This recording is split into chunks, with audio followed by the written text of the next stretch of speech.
boardroom whispers had been growing for weeks. Catherine Collins, the newly appointed CEO of Nexus Technologies, couldn't ignore them any longer. Jack Miller, the night janitor, a quiet single father who kept to himself, had been spotted accessing restricted areas after hours. Security footage showed him lingering at executive computers, entering the R&D wing when he thought no one was watching. With a major product launch approaching and competitors circling, Catherine couldn't risk a potential data breach. Tonight, she would follow him herself. What she discovered would not only change her opinion of Jack Miller, it would transform her entire company. Watch the full story to understand why sometimes the quietest person makes the biggest impact, and why a successful CEO decided to change her entire company because of one janitor. Jack Miller, 42, moved with practiced efficiency through the gleaming hallways of Nexus Technologies. His weathered hands pushed a cleaning cart methodically, eyes downcast but observant. 4 years at Nexus had taught him which executives left coffee rings, which developers worked latest, which security guards could be trusted. His worn blue uniform hung slightly loose on his frame, once athletic, now lean from years of stretching every dollar to provide for Emma, his 8-year-old daughter. The cleaning staff adored Jack. He took the worst shifts without complaint, covered for sick colleagues, and somehow remembered everyone's birthdays with simple, handwritten notes. Yet to management he remained invisible, just another interchangeable service worker, maintaining their pristine corporate environment. Catherine Collins, 35, was everything Jack was not in the corporate hierarchy. Striking with piercing green eyes that missed nothing, she had rocketed through the ranks at Nexus with brilliant market strategies and ruthless efficiency. As a single mother to 10-year-old Nathan, she understood sacrifice, but her Harvard MBA and executive wardrobe created a gulf between her world and Jack's. After her bitter divorce from a cheating husband, Catherine had built walls around herself, trusting spreadsheets more than people. Appointed CEO 6 months ago, she ruled Nexus with intimidating competence and guarded suspicion. Neither realized how completely their worlds were about to collide. Catherine first noticed the pattern during a late-night review of security protocols. The new CFO had mentioned finding his computer moved slightly one morning. When Catherine requested footage from the past month, a pattern emerged. Jack Miller accessing areas beyond his clearance level, using computers after hours, sometimes placing what appeared to be storage devices into ports. "This is the third time this week," she murmured, squinting at the grainy footage of Jack entering the server room at 11:43 p.m., well after his shift supposedly ended.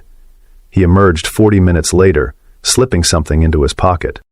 The next morning, Catherine called in her head of security, Marcus Reynolds. "What do we know about this janitor?" she asked, sliding Jack's employee file across her desk. Marcus shrugged. "Miller, quiet guy, reliable, been here about 4 years, no complaints." "That's it? The man with access to our entire building at night? And that's all we know?" Catherine's voice took on the edge that made executives wince. The file was thin. Jack Miller, 42. Previous employment, various, no college listed.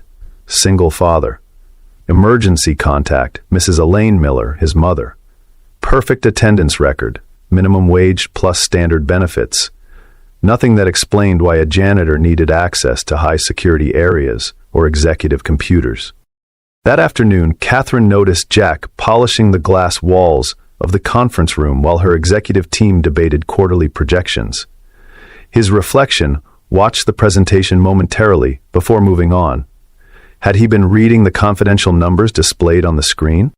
"We have a major product launch in 3 weeks, she reminded Marcus later. "If any of that proprietary technology leaks, want me to terminate him? We could do it quietly." Catherine considered this. Something didn't add up. Jack had been at Nexus for years. Why start industrial espionage now? And if he was stealing data, why be so obvious about it? "Not yet. I want to know what he's doing first, who he's working for." That Friday, Catherine canceled her dinner plans and stayed late, changing into casual clothes kept for gym emergencies. When Jack's shift ended at 10 p.m., she followed him to the parking lot, maintaining distance as his battered Honda Civic pulled out. The car headed away from the affluent neighborhoods surrounding Nexus into progressively working-class areas. Catherine kept 3 cars between them, heart racing. Was he meeting contacts? Selling Nexus's intellectual property? After 20 minutes, Jack parked outside a rundown community center. The faded sign read Westside Community Resource Center. Jack retrieved a worn backpack from his trunk and walked inside. Catherine waited 5 minutes before following. Through a window, she could see Jack setting up laptops in what appeared to be a classroom. Children began filing in, mostly teenagers, some younger, from visibly diverse backgrounds. Jack greeted each by name, helping them settle at workstations. Confused, Catherine slipped inside, lingering in the hallway. She could hear Jack's voice, warm and authoritative in a way she'd never heard at Nexus. Remember what we discussed about algorithm efficiency? Today we're putting that into practice. Let's build something that actually helps people. Catherine peered around the doorframe. Jack stood before a whiteboard, diagramming what appeared to be a complex software flowchart. The teenagers watched with rapt attention as his confident hands mapped connections between modules. Hands that hours earlier had been emptying trash bins at Nexus. "Mr. Miller," a girl with bright eyes raised her hand. "Could we use this same approach for the community resource database?" "Excellent question, Lucia. That's exactly the kind of application I had in mind." Catherine watched, dumbfounded, as Jack led the class through what she recognized as advanced systems architecture, college-level material at minimum.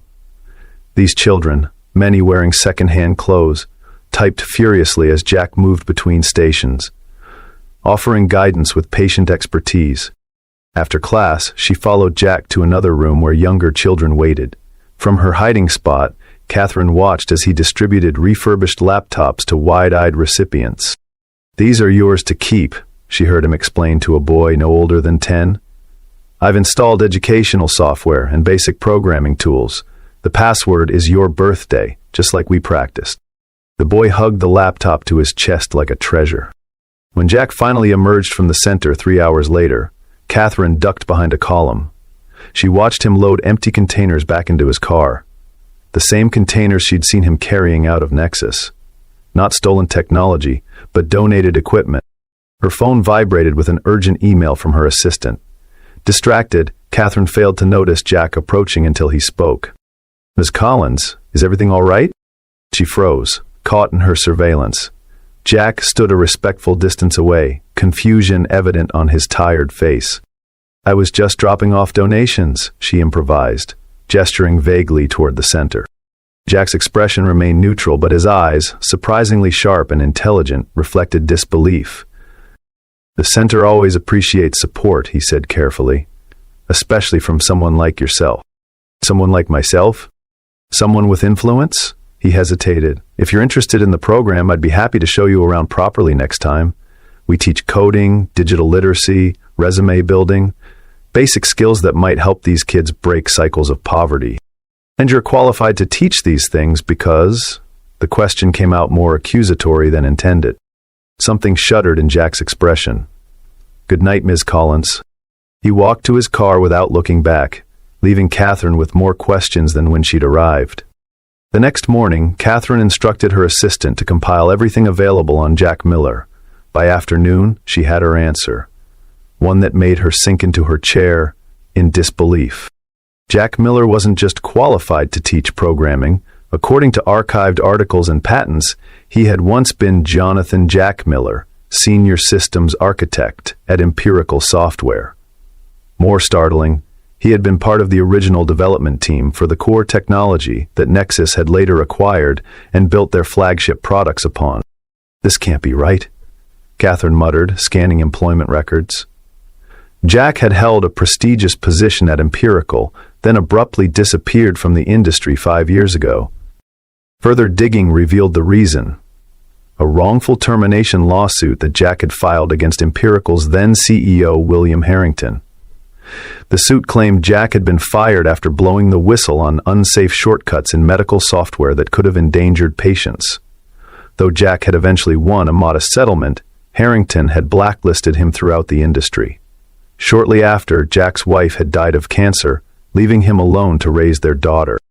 Catherine sat back, processing this information against the man who silently cleaned her office each night. The janitor with downcast eyes had once been a rising star in exactly her industry, until principles cost him everything. That night, Catherine returned to the community center, this time walking directly to the administrative office. The director, an older woman named Diane, greeted her with surprise when Catherine introduced herself as Nexus's CEO. "Jack never mentioned knowing someone from Nexus," Diane remarked. "We're not exactly acquainted," Catherine admitted. "I'm curious about your program here." Diane's pride was evident as she explained. "We serve predominantly immigrant and low-income families. Many parents work multiple jobs, leaving children unsupervised. Our center provides safe space, meals, and education." She hesitated. "Jack's program has been transformative. Before him, we could barely offer basic computer access. Now we have coding classes, digital literacy, even internship preparation." "And Jack provides this for free?" Diane's expression softened. "He volunteers all his time. The equipment comes from donations he somehow finds. Refurbished laptops, monitors, cables. We've seen children who couldn't turn on a computer now building websites for local businesses." Catherine followed Diane to a small classroom where Jack sat with an elderly woman, patiently showing her how to use video calling software. "She hasn't seen her grandchildren in Venezuela for 8 years, Diane explained quietly. Jack set up the connection and taught her how to use it. As they toured the facility, Catherine noticed the makeshift nature of everything. Outdated equipment, furniture held together with duct tape, a leaking ceiling with strategically placed buckets. Yet somehow, the space radiated purpose and hope. "Our biggest challenge is space and equipment," Diane confided. "We have a waiting list of 60 children. Jack does miracles with what he finds, but what if someone wanted to help?" Catherine asked.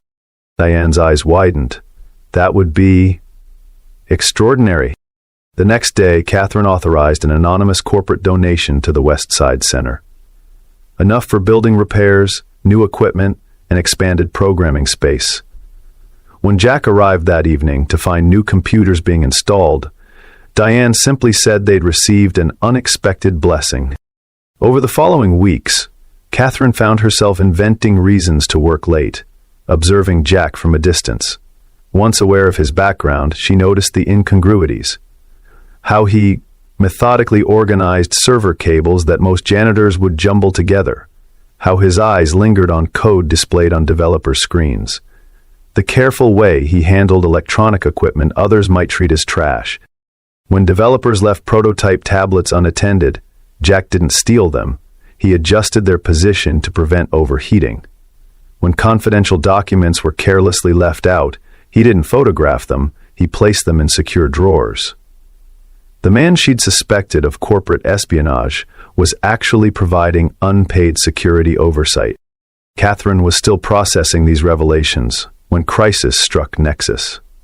3 days before their major product launch, the development team discovered a critical flaw in their flagship software, one that threatened to delay release by months and potentially cost millions in lost revenue and stock devaluation. The executive floor became a war zone of blame and panic.